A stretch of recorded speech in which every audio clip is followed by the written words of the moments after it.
خطوات دهان الشروزية بالتفاصيل من البداية للنهاية مع كيفية استخدام الخامات.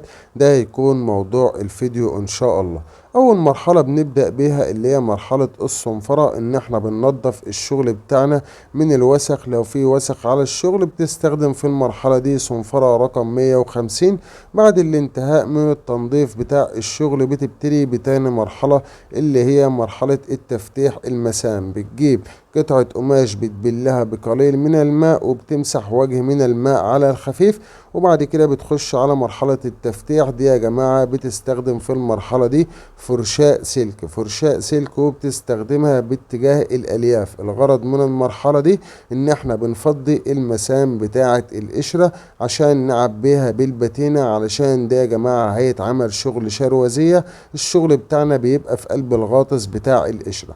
بعد الانتهاء من التفتيح بتجيب فرشاة وبتبتدي ان انت بتنظف الشغل بتاعك من الاتربة.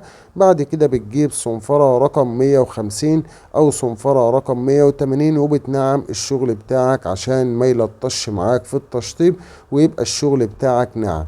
بعد الانتهاء من الصنفرة بتنظف الشغل بتاعك من الأتربة وبتخش على على مرحلة التخديم. الشغل بتاعنا كده خشب، احنا بنخدمه بالسيلر. ده يا جماعة اللي هو سيلر نترو عادي، اللي هو سيلر بدون مصلب. الكيلو السيلر بياخد 2 كيلو تنر. بعد مرحلة السيلر دي بتبص على الشغل بتاعك، لو محتاج يتلقط معجون انت بتلقط على قد المسمار، لو مش محتاج مش بتلقطه بالمعجون. وبتبتدي ان انت بتخدم الشغل بتاعك بالسيلر لحد لما تعمل طبقة من الدهان تستحمل التشطيب، يعني الشغل بتاعك يبقى ناعم. بعد كده بتضيف على السيلر، بتضيف عليه عازل اللي هو العازل البليوروسان.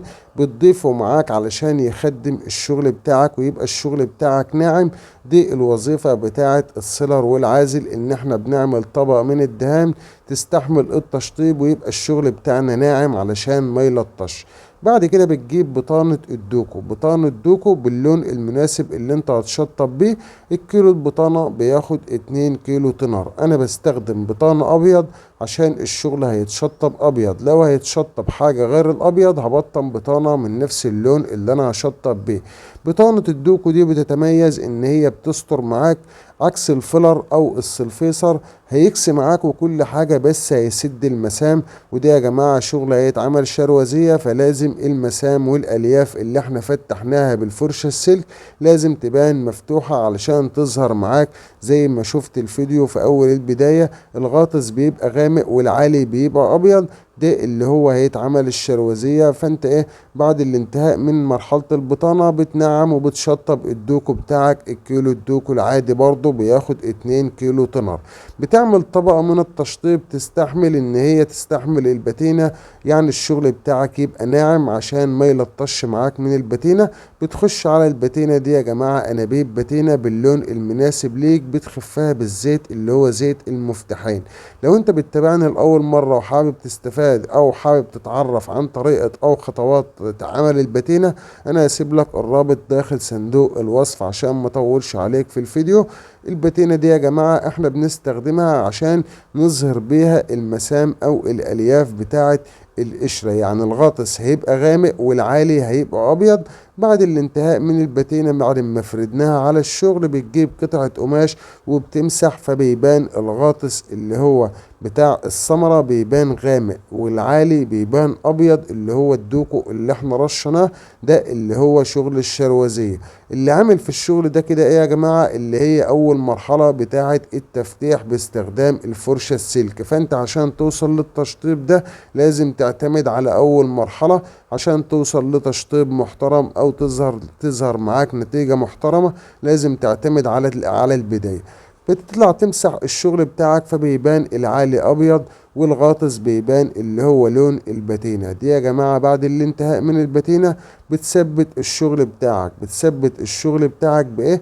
بتثبته بورنيش اللي هو ورنيش الدوكو الشفاف. ودي يا جماعة مش المرحلة النهائية، وما انصحكش ان انت تشطب او تثبت الشغل بتاعك بعد الباتينة على طول عشان الالوان تفضل ثابتة معاك وما تغيرش او اللون ما يشفش ويهرب من على الشغل.